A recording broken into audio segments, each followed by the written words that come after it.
साधना का दूसरा दिन पूरा हुआ। अब काम करने के लिए 8 दिन और रह गए हैं। दूसरा दिन पहले दिन से जरा अच्छा, लेकिन फिर भी कठिनाइयां तो हैं ही।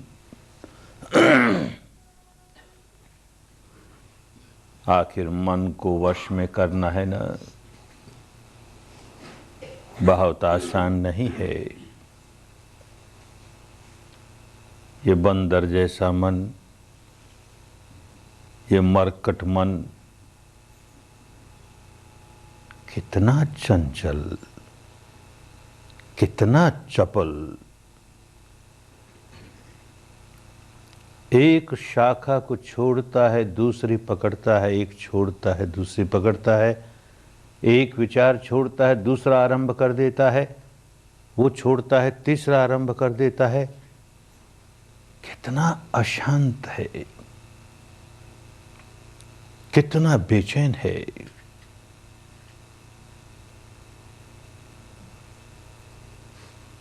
जंगली है। इसे पालतू बनाना है तो बड़े धीरज के साथ काम करना होगा। कोई समझदार आदमी किसी जंगली जानवर को पालतू बनाता है तो बड़ी समझदारी के साथ, बड़े धीरज के साथ काम करता है। उतावलेपन में वो पशु को अपने वश में नहीं कर पाएगा। बड़े धीरज से काम करता है तो पालतू बना ही लेता है। कोई जंगली भैंसा हो, कोई जंगली हाथी हो, आसानी से वश में नहीं आता। बहुत अनुभवी व्यक्ति बड़े धीरज से उसे अपने वश में करता है। वही जंगली पशु किसी मनुष्यों की बस्ती में चला जाए तो कितना तहलका मचा दे, कितनी हानि कर दे। और वही जंगली पशु वश में आ गया तो मनुष्यों का गुलाम हो गया, सेवक हो गया। वो जंगली हाथी जिसका सारा बल हमारे लिए इतना खतरनाक था, अब पालतू हो जाने के बाद उसका सारा बल हमारी सेवा में लग गया। ऐसे ही हमारा ये मन जब तक जंगली है, इसकी सारी ताकत हमें नुकसान पहुंचाने के लिए बहुत खतरनाक है। और ये वश में हो जाए, ये पालतू हो जाए तो इसकी सारी ताकत जो हमारे लिए इतनी हानिकारक थी, हमारी सेवा में लग जाए, हमारे कल्याण का कारण बन जाए। और मन की ताकत सामान्य नहीं होती। एक बड़े से बड़े हाथी की ताकत से कई गुना अधिक हानि करती, कई गुना अधिक लाभ पहुंचाती है, तो कई गुना अधिक यही काम करने आए हैं कि अपने जंगली मन को, बेकाबू मन को कैसे काबू में ले आएं, कैसे पालतू बना लें, कैसे इसका सारा बल अपने कल्याण में लगा लें। धीरज, बहुत धीरज। जो साधक अधीर हो उठता है, देखो 2 दिन हो गए अभी भी मन नहीं टिकता, या आगे जाके 5 दिन हो गए, देखो अभी भी नहीं टिकता, अभी भी नहीं टिकता, यूं करता है, व्याकुल होता है, तो समझना चाहिए अरे यही तो मेरी पुरानी आदत रही। मन चाही बात नहीं हुई कि मैं व्याकुल हुआ, अनचाही बात हुई कि मैं व्याकुल हुआ। ये तो स्वभाव था। इसी स्वभाव का संवर्धन कर रहा हूं। अब साधना के नाम पर करने लगा। चाहता ये हूं कि एकाग्रता मिल जाए, और एकाग्रता नहीं मिलती तो मनचाही नहीं हुई ना, तो व्याकुल हुआ। हाय रे, 2 दिन बीत गए, मेरा मन तो टिका ही नहीं, 2 दिन बीत गए, मेरा मन तो टिका ही नहीं। तो व्याकुल होने का स्वभाव उसे ही तो बदलने आए, अशांत रहने का स्वभाव उसे ही तो बदलने आए, और उसका बढ़ावा देने लगे। खूब समझना चाहिए। जब जब देखें कि व्याकुलता आई, किसी भी कारण से आई, मन भटक गया इसलिए आई, मन नहीं टिकता है इसलिए आई, मन में कोई बुरे विचार उठे उसको लेकर पश्चाताप हुआ इसलिए आई, और कोई बात याद आ गई जिससे यहां जी घबराने लगा। जैसे कल समझाया, सारी साधना ऑपरेशन की साधना है। तो जैसे जैसे ऑपरेशन होगा, अंतर्मन की गहराइयों से विकार ऊपर उठेंगे, ऊपर उठेंगे, शरीर प्रकट होंगे। तो जहां कहीं अप्रिय संवेदना शुरू हुई, उससे घबराया और हुआ व्याकुल। तो झट होश आना चाहिए। मैं व्याकुल होने नहीं आया, व्याकुलता के बाहर होने आया। इस समय मन एकाग्र नहीं है, इस समय मन भटक गया है। इस समय की ये सच्चाई, बस इस सच्चाई को स्वीकार किया। इस समय मेरा मन भटक गया, इतना ही। उसको बुरा नहीं माने, उसके प्रति क्रोध नहीं करे। चाहे अपने आप पर ही क्रोध करे, क्रोध करेगा तो व्याकुल हो ही जाएगा। सच्चाई जैसी है वैसी है। मन भटक गया, फिर सांस पे ले आए, सांस तो है, फिर शुरू कर दिया। फिर मन भटक गया तो मन भटक गया, फिर होश आया, अरे भटक गया, तो मुस्कुराते हुए फिर सांस पे ले आए। तो रोना नहीं, व्याकुल होना नहीं, उसी स्वभाव को तो पलटने आए हैं। जैसा है वैसा है, मन भटक गया है, ये सच्चाई है, बस स्वीकार कर लिया, फिर काम में लग गए। और देखेंगे, अगर समझदारी से काम करेंगे, बहुत व्याकुल नहीं होंगे, तो देखेंगे कि मन जो भटक गया उसे वापस सांस पर लाने के लिए कोई खींचतान भी नहीं करनी पड़ेगी। शुरू शुरू में तो यूं लगेगा मन भटक गया, उसे फिर खींच के लाएं, अरे तू कहाँ चला गया, तुझको ये काम करना था, फिर भाग जाएगा, फिर खींच के लाएंगे। फिर ये खींचने में भी एक तनाव होता है, काहे खींचेंगे। मन भटक गया, इस क्षण की ये सच्चाई है, मन भटक गया, अपने आप आ जाएगा, अपने आप सांस पर आ जाएगा। घर का मालिक जाग रहा है तो अपने आप चोर भाग जाएगा, तो ये मन का भटकना अपने आप रुक जाएगा। मालिक जाग रहा है, अरे भटक गया ना, बस इतना जाना, अपने आप आ जाएगा, ये होने ही लगेगा। किसी बात को लेकर के उदासी नहीं आने दें, निराशा नहीं आने दें, व्याकुलता नहीं आने दें। बाईं नासिका से सांस गुजरता है कि दाहिनी नासिका से गुजरता है, अरे मुझे साफ साफ नहीं मालूम होता। अच्छी बात, मुझे साफ साफ नहीं मालूम होता, ये इस क्षण की सच्चाई। व्याकुल क्यों? जरा सा सांस तेज करके देख लिया, मालूम होने लगेगा। व्याकुलता काहे की? मुझे कहा गया कहाँ छूता है, कहाँ छूता है, मुझे तो छूना मालूम ही नहीं हुआ। अच्छा, नहीं मालूम हुआ, इस सच्चाई को स्वीकार कर कि सांस कहाँ छू रहा है मुझे नहीं मालूम हो रहा। तो जरा सा तेज करके देखें। यूं बड़ी धीरज के साथ, समता के साथ, बिना व्याकुलता के साथ काम करेंगे तो काम करना आसान हो जाएगा। जितने जितने अधीर होंगे, जितने जितने व्याकुल होंगे, तो देखेंगे काम करना और कठिन हो गया। सांस का छूना नहीं मालूम हो रहा और हम व्याकुल हुए। व्याकुल मन बड़ा स्थूल मन होता है।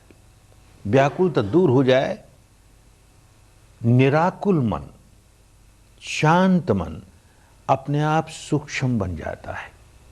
सूक्ष्म बन जाता है तो संवेदनशील बन जाता है, तो ये सांस का छूना आसानी से मालूम होने लगे। और जितना सांस के छूने को मालूम करने के लिए व्याकुलता बढ़ाई, उतने अपने लिए दीवारें खड़ी कर दी, आगे बढ़ नहीं पाएंगे। तो बड़ी समझदारी के साथ, बड़े धीरज से, जो व्यक्ति जितनी धीरज से काम करेगा वो व्यक्ति उतनी ही जल्दी सफलता प्राप्त कर लेगा, और जितना अधीर हो उठेगा उतना ही अपने लिए कठिनाइयां पैदा कर लेगा। इस बात को खूब समझे।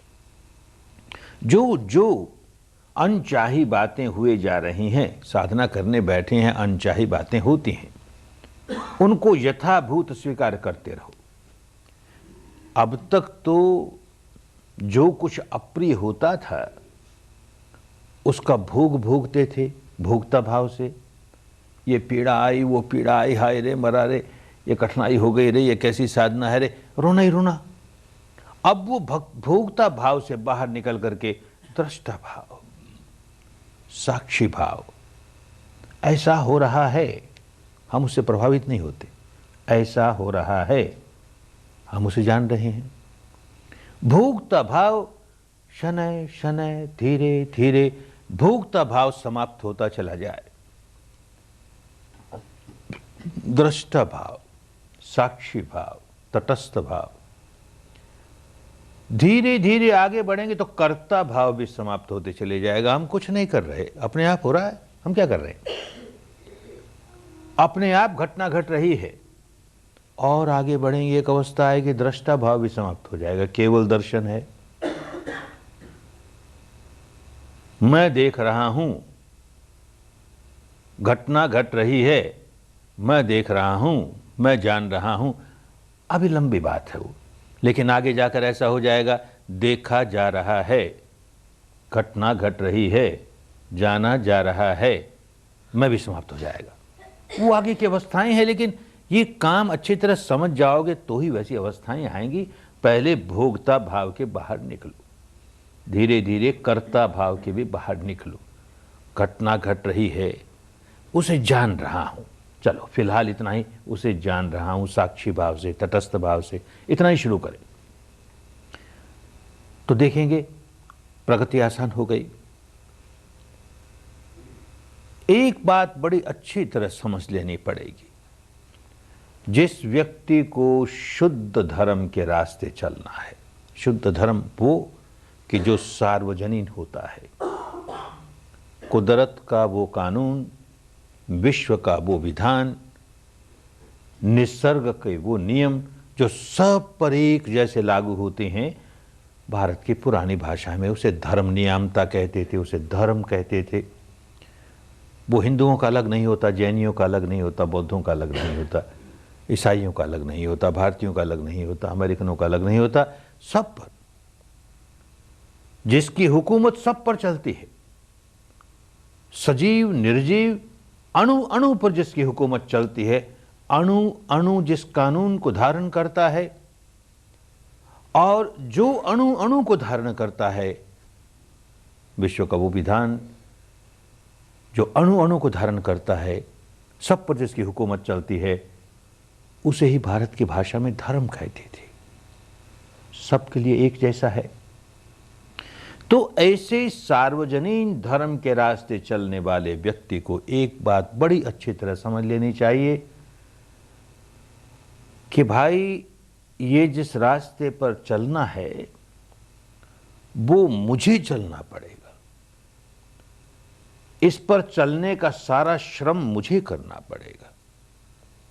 मैं मेहनत करूं नहीं, परिश्रम करूं नहीं, पुरुषार्थ करूं नहीं और ऐसी तर जाऊं, मुक्त अवस्था तक पहुंच जाऊं, सारे दुखों के बाहर निकल जाऊं, सारे राग के, द्वेष के, सारे विकारों के बाहर निकल जाऊं, ऐसा होने वाला नहीं है, हो ही नहीं सकता। जो इस भ्रम में बैठा हो कि मुझ पर किसी की कृपा हो जाएगी, मुझ पर तो अनुकंपा हो जाएगी, और वो अनुकंपा करके, दया करके, कृपा करके मुझे तो उतार ही देगा, तो उसे सोचना चाहिए, क्यों भाई, मुझे क्यों उतार देगा?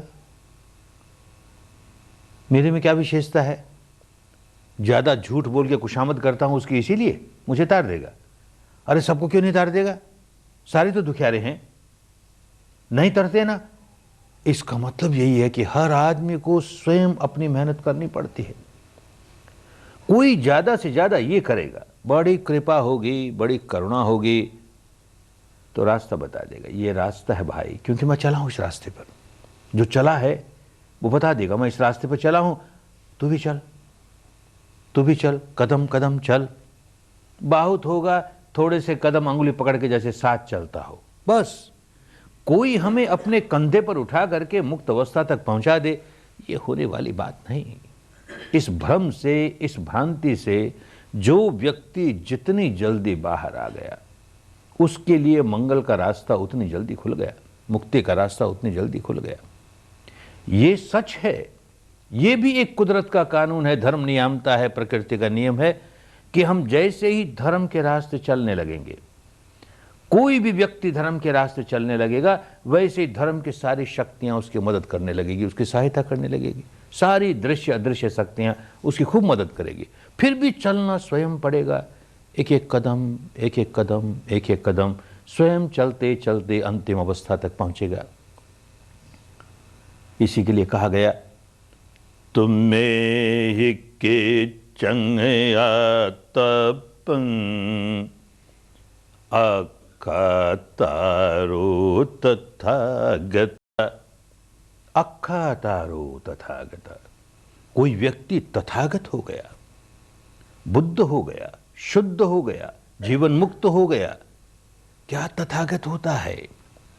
जो तथता के सहारे, तथता के सहारे चलते चलते चलते आ गया अंतिम अवस्था तक, मुक्त अवस्था तक, वो तथागत हो गया। धर्म का सारा मार्ग तथता के सहारे चलना है, माने सत्य के सहारे चलना है। एक कदम भी कल्पना का सहारा नहीं ले ले। जहां कल्पना का सहारा लिया वैसे ही भटक जाएंगे, मुक्ति के मार्ग से भटक जाएंगे। तथता वो, सच्चाई वो जो अपनी अनुभूति पर उतर रही है। जो सच्चाई किसी अन्य की अनुभूति पर उतरे, हम केवल उसकी कल्पना ही करेंगे ना, हम कैसे जाने ये सच्चाई है? तो क्षण प्रतिक्षण, क्षण प्रतिक्षण जो जो सच्चाई जिस क्षण हमारी अनुभूति पर उतरी, उस क्षण उसी सच्चाई को साक्षी भाव से जानते हुए आगे बढ़ेंगे। अगला क्षण जो सच्चाई लेकर आया उसे साक्षी भाव से जान लिया, अगला क्षण जो सच्चाई लेकर आया उसे साक्षी भाव से जान लिया। यूं तथता के सहारे चलते चलते चलते कोई भी व्यक्ति तथागत बन सकता है। बुद्ध बनना किसी सिद्धार्थ गौतम की मोनोपोली नहीं। बार बार इसीलिए कहते रहे कि मेरे पहले न जाने कितने बुद्ध हुए, उनकी गिनती नहीं। मेरे बाद में न जाने कितने बुद्ध होंगे, गिनती नहीं। कैसे एक व्यक्ति की मोनोपोली हो सकती है? ज्ञान की मोनोपोली, बोधि की मोनोपोली, मुक्ति की मोनोपोली एक व्यक्ति की कैसे हो सकती है? सीधा सीधा धर्म का रास्ता है, जो चले वही पहुंच जाएगा। कठिनाई अवश्य है, मेहनत खूब करनी पड़ती है, खूब परिश्रम करना पड़ता है और स्वयं करना पड़ता है। तुम्हें ये किच्चंग आतपं, जो करना है उसका तप तुम्हें करना पड़ेगा। कोई दूसरा करे और मुक्त तुम हो जाओ। प्यास मुझे लगी, पानी कोई और पी ले, मेरी प्यास कैसे बुझेगी रे? भूख मुझे लगी, भोजन कोई और खा ले, मेरी भूख कैसे मिटेगी रे? रोगी मैं हूं, औषधि का सेवन कोई और कर ले, मेरा रोग कैसे दूर होगा रे? बंधन में मैं बंधा हूं, गांठें मैंने बांध रखी है, व्याकुल मैं हूं और व्याकुलता से मुक्त होने के रास्ते पर कोई और चलता है, मैं कैसे व्याकुलता से मुक्त हो जाऊंगा? इतनी सीधी सीधी बात। उलझ गए हम, धर्म के नाम पर न जाने कहां कहां उलझ गए। जितनी जल्दी समझ में आ जाए, स्वयं मुझे ही धर्म के रास्ते कदम कदम चलना पड़ेगा, मुझे ही चलना पड़ेगा। जो आदमी जितनी जल्दी इस बात को स्वीकार कर लेता है और चलने लगता है, बस समझो कि अब उसको दिशा मिल गई, मार्ग मिल गया, तरीका मिल गया। अब वो आगे बढ़ता ही चला जाएगा। और जो इस आशा में बैठे रहा कोई तार देगा, किसी की कृपा हो जाएगी, कोई तार देगा, अनेक जन्म खोए, ये जन्म भी ऐसे ही खो देगा। स्वयं चलना है, पहले ये दृढ़ता से समझ में आ जाए, स्वयं चलना है। भगवान के जीवन काल की एक घटना,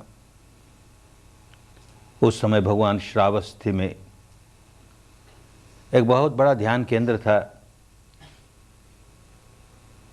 जेतवन विहार में। और श्रावस्ती उन दिनों के भारत की बहुत बड़ी आबादी वाली नगरी थी। कौशल देश के राजनगरी। बहुत लोग वहाँ यही सीखने आते थे। बहुत बड़ी संख्या में भिक्षु भिक्षुणियाँ, बहुत बड़ी संख्या में गृहस्थ पुरुष नारियाँ। भगवान जी विद्या सिखाते। सायंकाल धर्म चर्चा होती तो कुछ नगर के ऐसे लोग भी आ जाते जो धर्म चर्चा सुनने के लिए। ये भारत का एक राष्ट्रीय रोग रहा है। धर्म के रास्ते चले या न चलें, पर धर्म चर्चा जरूर सुने। अच्छा है, धर्म चर्चा सुनने में दोष नहीं। धर्म चर्चा सुनते हैं, उससे प्रेरणा जगती है, उससे मार्गदर्शन होता है ताकि चलें। पर चले नहीं, केवल बुद्धि विलास के लिए, केवल वाणी विलास के लिए। कुछ लोग ऐसे भी आते थे। एक भाई एक दिन जरा जल्दी आ गया, देखा भगवान अकेले बैठे, बड़ा खुश हुआ। उनके समीप गया, नमस्कार किया, कहता है महाराज एक प्रश्न बार बार मेरे मन में उठता है। बहुत लोग होते हैं तो संकोच के मारे पूछ नहीं पाता। अच्छा हुआ आज आप अकेले हैं, मेरी शंका का समाधान कर दें। भगवान ने कहा धर्म के क्षेत्र में कोई शंका रखनी नहीं चाहिए, समाधान तुरंत करा लेना चाहिए। पूछ क्या समस्या है। कहता महाराज अनेक वर्ष हो गए मैं इस साधना केंद्र में आता हूँ और जो लोग यहाँ ध्यान करते हैं, इस रास्ते चलते हैं, उनको अपनी बुद्धि के अनुसार खूब जांच के देखता हूँ। तो मैंने ये देखा महाराज थोड़े से लोग तो ऐसे अवश्य हैं जो नितांत मुक्त अवस्था पर पहुँच गए, अरहंत हो गए, शुद्ध हो गए, बुद्ध हो गए, जीवन मुक्त हो गए हैं। ऐसे साफ मालूम होता है। और कुछ लोग ऐसे भी हैं कि जिनमें बड़ा परिवर्तन आया है, बड़ा सुधार हुआ है, लेकिन अभी अंतिम अवस्था तक नहीं पहुँचे। और महाराज एक वर्ग, एक तबका ऐसा भी है जिनमें से मैं हूँ, उसमें तो कोई फर्क नहीं आया महाराज, वैसा का वैसा। तो शंका ये महाराज, प्रश्न मेरे मन में ये उठता है, कोई आप जैसे महापुरुष के पास आए, आप जैसे महान शक्तिशाली व्यक्ति के पास आए, आप जैसे महान कारुणिक व्यक्ति के पास आए, और महाराज कोरा रह जाए, अधूरा रह जाए, ये कैसी बात। आप अपनी सारी शक्ति लगा करके हमें तार क्यों नहीं देते, अपनी सारी करुणा के बल पर हमें तार क्यों नहीं देते। भगवान मुस्कुराए, रोज यही तो समझाते थे, पर कुछ समझना ही नहीं चाहे। ऐसे लेप लगाए रहते हैं लोग कि सच्ची बात सुनना नहीं चाहते। तो नहीं समझ रहा था तो कहा अच्छा फिर समझाता हूं तुझे। उनके समझाने के तरीके अलग अलग होते थे। कभी कभी जो प्रश्न पूछता था उसी से प्रति प्रश्न पूछ लिया करते थे। तो इससे भी प्रति प्रश्न पूछा। कहो भाई कहाँ के रहने वाले हो। महाराज यहीं श्रावस्ती का। अरे नहीं नहीं, तेरा चेहरा मोहरा कहता है तू यहाँ का रहने वाला नहीं, तू किसी अन्य प्रदेश का है और यहाँ आके बस गया है। ये तो ठीक कहा महाराज आपने। वैसे तो मैं मगध देश का रहने वाला हूँ, राजगिरी का रहने वाला, कई वर्षों से यहाँ के बस गया हूँ। अच्छी बात। तो अब राजगिरी से तेरा सारा संबंध टूट गया, वहाँ जाना आना नहीं होता। नहीं नहीं महाराज, खूब जाना आना होता है। अभी तो मेरे परिवार के लोग वहाँ हैं, मेरे मित्र हैं, मेरे रिश्तेदार हैं, काम धंधा है, बहुत बार आता हूँ जाता हूँ। अच्छा, तो तू इतनी बार यहाँ से श्रावस्ती से राजगिरी जाता है, आता है, जाता है, आता है, तो यहाँ से राजगिरी तक का रास्ता तो तुझे खूब मालूम हो गया होगा। महाराज खूब मालूम हो गया, इतनी बार चला हूँ। तो एक बात और बता, यहाँ रहते हुए इतने वर्ष हो गए तो अनेक लोग तेरे परिचित हो गए होंगे। उन अनेक परिचित लोगों में से कुछ तेरे घनिष्ठ हो गए होंगे। जो घनिष्ठ हो गए वो इतना तो जानते ही होंगे कि तू यहाँ का रहने वाला नहीं, मूलतः तू मगधवासी है, राजगिरी का रहने वाला, यहाँ आके बस गया है और बार बार आता है जाता है, इसलिए तुझे यह रास्ता खूब मालूम है। वो लोग जानते होंगे। महाराज जो मुझे अच्छी तरह जानता वो इस बात को भी खूब समझता है, जानता है। तो भाई उनमें से कोई कोई तो तुम्हारे पास आता होगा कभी कभी ये पूछने के लिए कि बता तो सही यहाँ से राजगिरी का रास्ता कैसा है। तो तू बता देता है कि गुप्त रखता है। महाराज गुप्त रखने की क्या बात, खूब समझा के बता देता हूँ। ऐसे पूरब की ओर चलना और यूँ चलते चलते वाराणसी आएगी और यूँ फिर आगे बढ़ना, यहाँ मुड़ना, वहाँ मुड़ना, गया आ जाएगी, फिर यूँ आगे बढ़ते जाना और यूँ वहाँ मुड़ना, यहाँ मुड़ना, राजगिरी आ जाएगी। खूब समझा देता हूँ महाराज। तो एक बात और बताओ, जिसको जिसको तुमने समझा दिया वो तो राजगिरी पहुंच गया होगा। कैसे पहुंच गया होगा महाराज? हमने तो समझा दिया रास्ता, अब वो चले उस पर तो पहुंच जाएगा। अरे भले आदमी, यही तो मैं कहता हूं, ये इतने लोग जो मेरे पास आते हैं, भीड़ की भीड़, वो इस बात को खूब समझ गए हैं कि ये व्यक्ति मुक्ति तक का रास्ता खूब जानता है, क्योंकि चला है, मुक्ति तक के रास्ते पर चला है, अपने अनुभव से जान गया।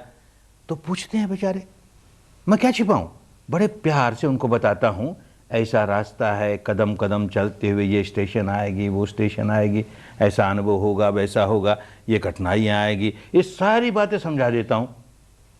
अब कोई आदमी सारी बात सुन करके 3 बार सिर झुकाए और कहे साधु साधु साधु, बहुत अच्छा कहा आपने, पर चलूंगा नहीं एक कदम भी, तो कैसे पहुंच जाएगा भाई? कैसे पहुंच जाएगा? कोई चल पड़े, एक कदम भी चला तो अपने लक्ष्य के एक कदम नजदीक पहुंच गया। 10 कदम चला वो 10 कदम नजदीक पहुंच गया, 100 कदम चला वो 100 कदम नजदीक पहुंच गया। और जिसने कदम कदम चलते हुए सारा रास्ता माप लिया, वो तो पहुंच गया लक्ष्य तक। चलना तुम्हें ही पड़ेगा। कोई बड़े प्यार से रास्ता भले बता दे, चलना तुम्हें ही पड़ेगा। ये बात हर साधक को, धर्म के रास्ते चलने वाले हर साधक को ये बात बहुत अच्छी तरह समझ लेनी चाहिए, चलना मुझे ही पड़ेगा। अपने मन को मैला किसने किया? स्वयं मैंने किया ना। अपने अबोध अवस्था में, अपने अज्ञान अवस्था में, अपनी मोह मूढ़ता में मैंने गांठें बांधी, अपने मन का स्वभाव दूषित कर लिया, उसे राग रंजित, द्वेष दूषित, मोह विबूढ़ित रहने वाला बना दिया। कौन जिम्मेदार इसका? कोई अदृश्य शक्ति उसे क्या पड़ी कि संसार के सारे प्राणियों के मन को विकारों से ग्रस्त कर दो और सबको दुखिया बना दो। किसी को क्या पड़ी, क्यों करेगा कोई? हर व्यक्ति अपनी ही अज्ञानता की वजह से अपने मन को मैला करता है। तो जिम्मेदारी उसी की है कि वो अपना ज्ञान जगा करके, बुद्धि जगा करके, होश जगा करके इस स्वभाव के बाहर निकले, इस गंदगी को दूर करे, जो गांठें बांधी हैं उनको खोले, जो मैल चढ़ाया है उसको उतारे। उसी की जिम्मेदारी है। ये प्रकृति का नियम है, इससे छुटकारा नहीं पा सकते। स्वयं चलना पड़ेगा, स्वयं चलना पड़ेगा। जब ये बात समझ में आ जाए कि स्वयं चलना पड़ेगा। दूसरा प्रश्न, क्या रास्ता है जिस पर चलें? धर्म का रास्ता क्या है? भगवान के पास कोई एक बुढ़िया माई आई, पूछा, महाराज हमें तो थोड़े से शब्दों में और सरल सरल भाषा में समझा दीजिए, धर्म क्या होता है, मुक्ति का मार्ग क्या है, हमें सरल सरल भाषा में। बेचारी गई होगी अनेक आचार्यों के पास, जो बहुत पांडित्यपूर्ण बातें, ये दार्शनिक बात, वो दार्शनिक बात, समझ में ना आए बोल क्या रहे हैं। तो भगवान मुस्कुराए, भाई धर्म तो हमेशा सरल भाषा में ही समझाया जाता है। धर्म लोगों को इसलिए सिखाया जाता है कि वो धारण करें। समझेंगे ही नहीं तो धारण कैसे करेंगे? धर्म का रास्ता इसलिए सिखाया जाता है कि उस पर चले। समझेंगे ही नहीं तो चलेंगे कैसे? तो हमेशा जो व्यक्ति बुद्ध बन जाएगा, शुद्ध बन जाएगा, मुक्त बन जाएगा, वो हमेशा बड़ी सरल भाषा में, जनता की भाषा में, बहुत सरल भाषा में लोगों के समझ में आए, इस तरह से धर्म को समझाएगा। तो कह लो हमेशा यही समझाता हूं, तो मैं फिर समझाता हूं। तो क्या समझाया? थोड़े से शब्दों में क्या कहा? सब पाप से करणं कुशल से उपसंपदा सचेत परियोदपनं एतं बुद्धान शासनं। एतं बुद्धान शासनं। शासन पुरानी भाषा में शिक्षा को कहते थे, उपदेश को कहते थे। किसी ने उपदेश दिया और उसके अनुशासन में हम बंध गए, उसने जैसे बताया वैसे हम चलने लगे, तो शासन कहा जाता था। तो बुद्धान शासनं, एक बुद्ध का नहीं, सभी बुद्धों का यही उपदेश होगा। कोई व्यक्ति बुद्ध बन जाए और इसे छोड़ करके और कोई निकम्मी बातें करने लगे तो समझना चाहिए बुद्ध नहीं हुआ अभी, ये कोई दार्शनिक जंजाल में उलझा हुआ है और लोगों को भी उलझा रहा है। ये कोई सांप्रदायिक बाड़े में बंधा हुआ है और लोगों को भी बांध रहा है। इसको शुद्ध धर्म नहीं समझ में आया। बुद्ध होगा तो यही बात कहेगा, इसके अतिरिक्त और कुछ नहीं कहेगा। क्या कहेगा? सब पापस्य अकरणं, सब प्रकार के पाप कर्मों से बचो। कुशलस्य उपसंपदा, कुशल कर्मों की संपदा संचित करो। और से चित्त पर्योदपनं, अपने चित्त को निर्मल करो, परिपूर्ण रूप से निर्मल करो। पर्योदपनं, बहुत से रास्ते होते हैं जिनमें मानस का ऊपरी हिस्सा निर्मल कर लिया जाता है। केवल बुद्धि के द्वारा हम चाहें तो अपने ऊपर के चित्त को निर्मल कर लेंगे। अच्छा ही है, उतना लाभ तो हुआ, लेकिन वो मुक्ति की बात नहीं हुई। मुक्ति की बात तो तब होगी जबकि सारा का सारा मानस, अंतर मन की गहराइयों तक एक भी हिस्सा नहीं बचेगा, सारा का सारा मानस धुल जाएगा, साफ हो जाएगा। इसी को पर्योदपनं, से चित्त पर्योदपनं, बस इसके अतिरिक्त और कुछ नहीं। इसी को कहा केवल परिपूर्णं, केवल परिशुद्धं। धर्म परिपूर्ण हो गया इन तीन बातों में। दुष्कर्मों से बचो, सत्कर्मों में लगो और चित्त को निर्मल करो। अब इसमें और कुछ जोड़ने की जरूरत नहीं, पूर्ण है। केवल इतना ही कर ले, मुक्त अवस्था तक पहुंच जाएगा। कुछ जोड़ेगा तो उसे बिगाड़ और देगा, कुछ नहीं जोड़ना। केवलम परिपूर्णं, ऐसे ही परिशुद्धं, इसमें से कुछ निकाल नहीं सकते। निकालने लायक कोई दोषपूर्ण बात है ही नहीं। ये बात तो निकाल दें तो धर्म ज्यादा शुद्ध हो जाएगा, ऐसा कुछ है ही नहीं। इन तीनों बातों में धर्म की परम शुद्धता समाई हुई, परम परिपूर्णता समाई हुई, तो ही समझना चाहिए शुद्ध धर्म है। कुछ और करने का है ही नहीं। सब पापस्य अकरणं, सब तरह के पाप कर्मों से बचो। पाप कर्म क्या हुए? सब तरह के कुशल कर्मों में लगो। कुशल कर्म क्या? पुण्य क्या? पाप क्या? पुण्य क्या? बात तो बड़ी सीधी सीधी, लेकिन यही बात जब दूषित हो जाती है, किसी संप्रदाय के साथ बन जाती है, सार्वजनीन बात है, लेकिन किसी संप्रदाय के साथ जुड़ गई तो बिगड़ गई। अब उसकी अलग अलग परिभाषा, क्या पुण्य है, क्या पाप है, क्या धर्म है, क्या पाप है, इत्यादि इत्यादि। कुछ लोग जो धर्म को ठीक नहीं समझते, तो इस तरह के बाह्य आडंबर करने वाला व्यक्ति, बाहर का दिखावा करने वाला व्यक्ति बड़ा धर्मवान, ऐसा नहीं करने वाला व्यक्ति धर्मवान नहीं। तो हर संप्रदाय के अपने अपने बाहरी दिखावे होते हैं। तो इस संप्रदाय का धर्मवान कहलाने वाला व्यक्ति इस तरह का उसका बाहरी दिखावा, दूसरे संप्रदाय का धर्मवान कहलाने वाला व्यक्ति उसका दूसरे तरह का दिखावा, वो बाहरी दिखावा ही धर्म बन गया उनके लिए, सही धर्म छूट गया। किसी किसी की बात समझ में आ जाए कि अरे बाहरी दिखावे में क्या पड़ा है भाई, तो और दूसरी बात में उलझ जाएगा। किसी एक संप्रदाय के इस प्रकार के कर्मकांड, तो कहेगा जो जो व्यक्ति इस प्रकार के कर्मकांड करता है वो तो धर्मवान, जो इस प्रकार के कर्मकांड नहीं करता वो धर्मवान नहीं। तो अलग अलग संप्रदायों के अपने अपने कर्मकांड, किसको धर्म माने किसको नहीं धर्म माने, फिर उलझा दिया। इससे भी निकला कोई आदमी, इन कर्मकांडों में क्या पड़ा है, तो और एक बड़ा बंधन, बहुत बड़ा बंधन। हर संप्रदाय की अपनी अपनी दार्शनिक मान्यता, हर दार्शनिक मान्यता एक संप्रदाय खड़ा कर देती है, हर संप्रदाय एक दार्शनिक मान्यता से उलझा हुआ है, बंधा हुआ है। तो इस संप्रदाय का व्यक्ति जो इस दार्शनिक मान्यता को मानने वाला है, सारे जीवन इस अंधेरे में रहेगा कि जो जो लोग इस दार्शनिक मान्यता को मानने वाले हैं वो तो धर्मवान, जो इस दार्शनिक मान्यता को ही नहीं मानते उनका धर्म से क्या लेन देन। और अलग अलग संप्रदायों की अलग अलग दार्शनिक मान्यता, बस समझ लेना चाहिए धर्म नहीं है। धर्म हमेशा एक ही होता है, सबके लिए एक होता है, भिन्न भिन्न जहां हुआ समझ लेना चाहिए। छिलके हैं, ऊपर के छिलके हैं, सार नहीं है। सार हमेशा एक ही होगा।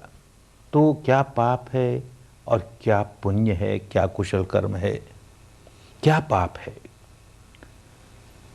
कोई व्यक्ति अपने शरीर से, अपनी वाणी से कोई भी ऐसा काम करे जिससे अन्य प्राणियों को हानि पहुंचती हो, अन्य प्राणियों की सुख शांति भंग होती हो, पाप ही पाप है, पाप ही पाप है। ऐसे ही अपने शरीर से, अपनी वाणी से ऐसा काम करे जिससे अन्य प्राणियों को सुख शांति मिलती हो, उनके कष्ट दूर होते हो, उनको कोई हानि न होती हो, उनका मंगल होता हो, पुण्य ही पुण्य है। सब पर एक जैसा लागू होता है। शरीर और वाणी से कोई दुष्कर्म, क्या दुष्कर्म करेगा? वाणी से कोई कड़वी बात बोलेगा, कोई झूठी बात बोलेगा, कोई कटु बात बोलेगा। शरीर से किसी की हत्या करेगा, चोरी करेगा, व्यभिचार करेगा, नशा पता करेगा, औरों की हानि करेगा, औरों की सुख शांति भंग करेगा। मनुष्य एक सामाजिक प्राणी, उसको समाज में रहना है। गृहस्थ हैं, उनको तो परिवार के लोगों के साथ, समाज के लोगों के साथ रहना ही है। जो घर बार छोड़ करके गृह त्यागी हुए, सन्यासी हुए, सन्यासिनियां हुई, उनको भी समाज से संपर्क बना ही रहता है, कहां भाग के जाएंगे? तो मनुष्य सामाजिक प्राणी है और वो ऐसा काम अपने शरीर और वाणी से करता रहे जिससे आसपास के सारे लोगों की शांति भंग होती रहे, आसपास के सारे लोग व्याकुल होते रहें। तो भाई सीधी सीधी बात है कि मैं अपने आसपास के सारे लोगों को अशांत कर दूंगा, व्याकुल कर दूंगा, मुझे शांति कैसे मिलेगी? मैं अपने चारों ओर आग लगा लूंगा तो वो आग के ताप मुझे भी तो तपाएगी, मुझे शांति शीतलता कैसे मिलेगी? बड़ी सीधी सी बात।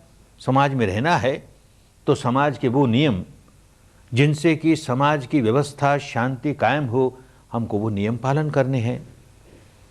ये धर्म की बड़ी ऊपरी ऊपरी बात हुई, लेकिन गहराई में जाएगा तो बात समझ में आएगी। जरा गहराई में जाना शुरू कर देगा, खूब बात समझ में आनी शुरू हो जाएगी। और वो ये समझ में आनी शुरू हो जाएगी कि मैं किसी भी व्यक्ति की हानि नहीं कर सकता, न शरीर से और न वाणी से। तब तक नहीं कर सकता जब तक कि पहले अपनी हानि न कर लूं। बड़ी अजीब बात।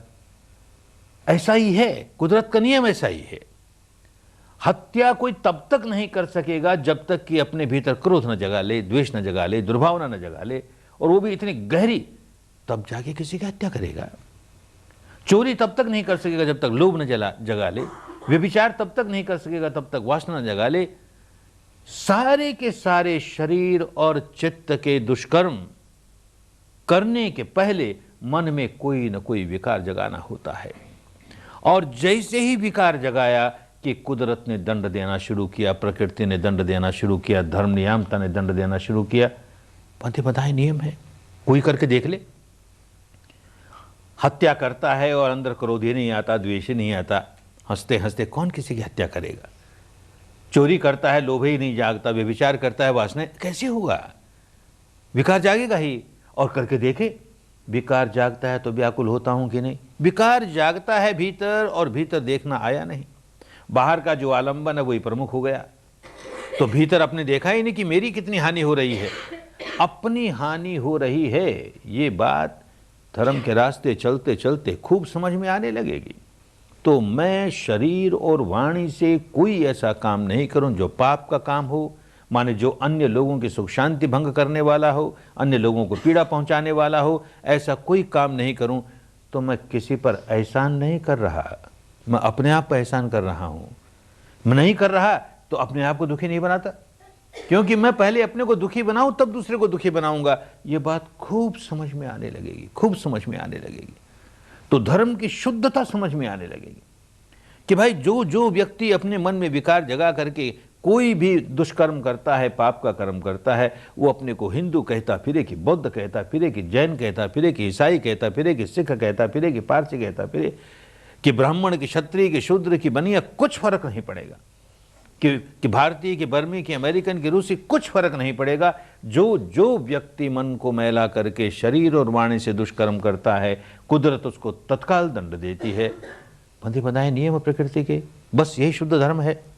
ठीक इसी प्रकार कुशल कर्म करें। क्या कुशल कर्म? सबसे बड़ा कुशल कर्म ये कि चित्त को मैला किए बिना उसे एकाग्र बनाना सीखे। कुशल चित्त की एकाग्रता बड़ी कल्याणकारिणी। सारे अच्छे काम तभी होंगे जबकि हमारा चित्त हमारे वश में होगा। चित्त वश में नहीं है, हमसे कोई अच्छा काम होगा ही नहीं, बुरा ही बुरा काम करेंगे। और चित्त वश में हो जाए और विकारों के साथ हो जाए तो बुरा ही बुरा काम करेंगे, वो एकाग्रता काम नहीं आई। चित्त को निर्मल बना करके एकाग्रता प्राप्त करें तो कुशल ही कुशल काम होगा, कुशल ही कुशल काम होगा। और तीसरा, मान लो कि हमने चित्त को निर्मल बनाया, भी ऊपर ऊपर से निर्मल बनाया, उसको एकाग्र भी किया, पर अनेक जन्मों से जो विकार जगाने का स्वभाव बनाए बैठे हैं, अंतर मन की गहराइयों में अपने विकारों की गांठें, गांठे पर गांठे, गांठे पर गांठे कितने इकट्ठी कर रखी है। कैसा गांठ गंठीला बने हैं भीतर से, सारा मानस गांठ गंठीला, सारा शरीर का रेशा रेशा गांठ गंठीला। पता नहीं, अंदर देखते नहीं ना, देखेंगे तो पता लगेगा कितना गांठ गंठीला हूं मैं, कितना व्याकुल रहता हूं इसकी वजह से। वो जब तक नहीं निकल जाएगा तो ऊपर ऊपर से हजार अपने चित्त को निर्मल कर लें, निर्मल करके एकाग्र भी हो जाएं, लेकिन मुक्ति नहीं मिली, दुखों से मुक्ति नहीं मिली, विकारों से, जड़ों से मुक्ति हो जाएगी, उस दिन सही मुक्ति मिली। इसलिए परियोदपन, पूर्ण मानस, सारा का सारा मानस विकारों से मुक्त होना चाहिए, मैल से मुक्त होना चाहिए। ये तीसरी। इन तीनों को उन दिनों की भाषा में कहा सब पापस्य अकरणं, माने शील सदाचार का जीवन जीना। कुशलस्य उपसंपदा, माने समाधि का जीवन जीना, मन को कुशल करके अपने वश में करने का अभ्यास करना। और स चित्त परियोदपन, अपने अनुभव से ऐसी प्रज्ञा जगानी कि जिससे अंतर मन की गहराइयों तक कोई विकार टिकने न पाए, सब निकल जाए। तो शील समाधि प्रज्ञा, शील समाधि प्रज्ञा, यही शुद्ध धर्म होता है। इस पर न बौद्धों की मोनोपोली होती है, न हिंदुओं की, न जैनियों की, न ईसाइयों की, सबके लिए समान रूप से कल्याणकारी। और इसे हर व्यक्ति आसानी से इसका पालन कर सके। आवश्यक नहीं पहले इस संप्रदाय में दीक्षित हो जाओ, इस बाड़े में बंध जाओ, अपने को इस नाम से पुकारने लगो, तभी इस रास्ते पर चल पाओगे, और अन्यथा चलोगे तो भी लाभ नहीं मिलेगा। पहले बाड़े में बन जाओगे और फिर चलोगे तो लाभ मिलेगा। ऐसी बात है ही नहीं, तो समझो धर्म नहीं है, फिर बाड़ा बंदी है। कहीं ना कहीं को धोखे की बात है। धर्म सार्वजनीन होता है, ये बात समझ करके इस रास्ते चलना है। और जरा रास्ते को जरा विवरण के साथ और समझें, समझाया गया जरा और विवरण के साथ। वैसे तो रास्ते पर चलने वाले व्यक्ति को मोटी मोटी बात रास्ते की समझ लेनी चाहिए, कैसा रास्ता है और कहाँ तक पहुँचाएगा। ये बात नहीं समझेंगे तो मन में शंका होगी, कहाँ जा रहे हैं, क्या कर रहे हैं, इसका क्या रिजल्ट होगा, शंका रहेगी, काम नहीं कर पाएंगे। इसलिए उसको भले बुद्धि के स्तर पर ही समझ लें। चलना जो है वो तो एक एक कदम चलना पड़ेगा। तो जैसे आदमी हाथ में टॉर्च लेकर के एक एक कदम, जिस कदम पर आगे बढ़ना है वहां प्रकाश पड़ना चाहिए, खूब समझना चाहिए ये कदम कैसा, अगला कदम उठाएं तो वो कैसा, अगला कदम उठाएं वो, तो सारा का सारा मार्ग एक एक कदम को बहुत विवरण के साथ समझते हुए आगे चलेंगे। लेकिन एक मोटी मोटी रूपरेखा समझ लें, सारा मार्ग क्या है। उन दिनों की भाषा में इस मुक्ति के मार्ग को, विशुद्धि के मार्ग को, सार्वजनिक धर्म के मार्ग को आर्यो अष्टांगिको मग्गो, आर्य अष्टांगिक मार्ग ये कहा जाता था। अष्टांगिक सीधी सी बात, 8 अंग वाला। अर्यो, आर्य किस माने में आर्य? कि कोई भी अनार्य व्यक्ति जो आर्य नहीं है, ऐसा कोई भी व्यक्ति चले तो इस रास्ते पर, चलते चलते आर्य